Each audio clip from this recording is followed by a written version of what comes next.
When I look at Africa, many questions come to mind. Many times I ask myself, what would happen if Mwalimu were to rise up and see what is happening? Many times I ask myself, what would happen if Kwame Nkrumah and Patrice Emery Lumumba were to rise up and see what is happening? Because what they would be confronted with is an Africa where the Democratic Republic of Congo is unsettled. There is a war going on there, but it is not on the front pages of our newspapers, because we don't even control our newspapers and the media. As I speak to you, the Central African Republic is at war, but we talk of it only mutedly. As I speak to you now, in South Sudan, the youngest nation in Africa, the Nuer have risen against the Dinka. As I speak to you now, Eritrea is unsettled. As I speak to you now, there is an ease in Egypt as there is an ease in Libya. In Niger, it is no better. In Senegal, in the Casamance, is no better. In Somalia, is no better. Africa is at war with herself. This is what they would be confronted with. They would be confronted with an Africa which statisticians and romantic economists say is growing, but which in truth is stagnated. That is the Africa that they would be confronted with. They would be confronted with an African which, as Professor Mlama intimated in our presentation here, is an African which is suffering from schizophrenia. He does not know herself. They would be confronted with an African whose young men and women have no interest and low love for their continent. They would be confronted with an Africa where young men and young women are constantly humiliated at the embassies of European countries and at the United States of America as they seek the almighty green card. They would be confronted with an Africa where young men and women from Niger, Nigeria, Senegal, Mali, and Mauritania drown in the Mediterranean as they seek to be enslaved in Europe. This time round, Africans are not wailing and kicking as they are being taken away to be enslaved. They are being seen wailing and kicking as they seek to be enslaved in Europe and America. This is the tragedy of Africa. They'll be confronted with an African where people have lost their self-pride.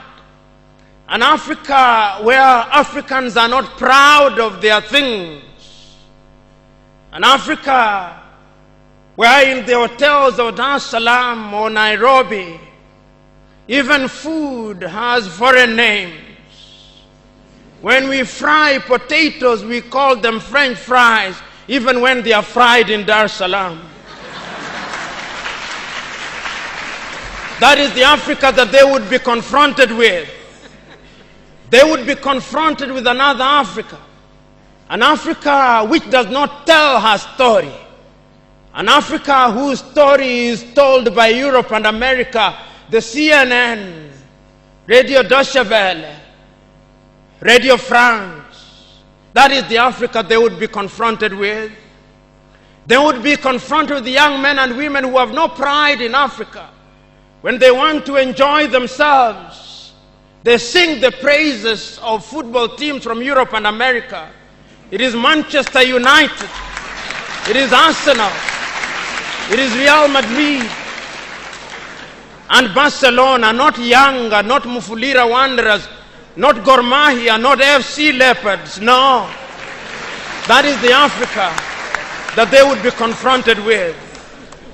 They would be confronted with an Africa which does not enjoy its theater and drama. That Africa celebrates Leonardo DiCaprio. It celebrates Angelina Jolie and Brad Pitt.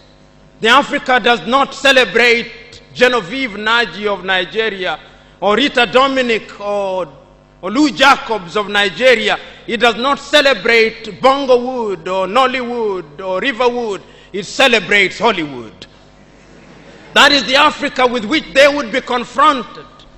They would be confronted with African women whose greatest source of joy is cheap grade B Mexican soap opera, La Patrona, La Mujer de mi Vida, The Rich Also Cry. Why must we remind ourselves of these realities? Because throughout the ages, the battle has always been the battle of the mind. And if your mind is conquered, then you are going nowhere. And that is why in the ages of enlightenment in Europe, the great René Descartes said, cogito ergo sum, I think, therefore I am. And therefore, if Africans are to begin to make a contribution in their affairs, Africans must begin to think. But the question is, are we thinking? We have universities in their numbers. Tanzania has universities including Dar es Salaam. Nairobi has universities, as indeed Kampala, as indeed South Africa, Johannesburg. We have all these universities. We have engineers. But our roads are not being made by Tanzanian civil engineers. It is the Chinese who are present in this assembly who are making our roads.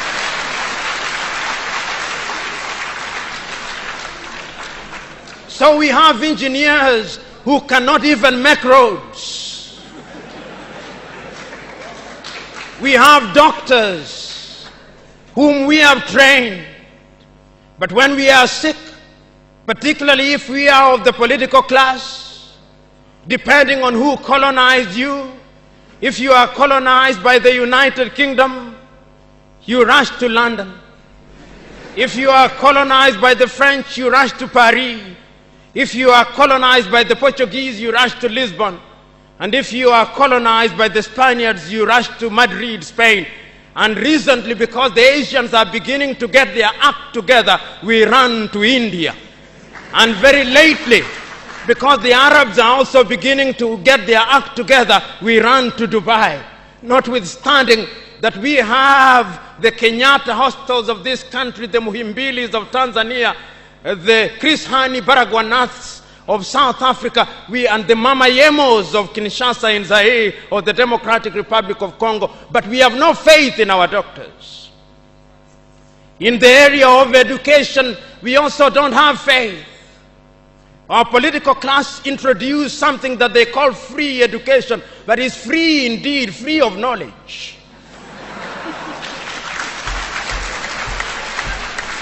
Because they are so suspicious of those institutions that the typical African politician would not dare take their children to those schools. Their children will be educated in the British system, in the American system, so that when they graduate, they go to the United Kingdom, to the United States. Not that there is anything wrong with those institutions, but the agenda is wrong because our leaders long lost the script and ought to be described for who they are, our misleaders. But we are co-authors of our own misfortune. Whenever we are given an opportunity to elect our leaders, we are given a blank check. And if you permit me a little latitude, and if you give me a blank check, and you allow me to analogize, and you say that I'm given the blank check to buy a Mercedes Benz, what we do is that when we are called upon, having been so empowered, we buy what one calls a tuk-tuk from India and expect it to behave like a Mercedes Benz. How does that happen? Because what we do is to elect thieves. We elect hyenas to take care of goats, and when the goats are consumed, we wonder why.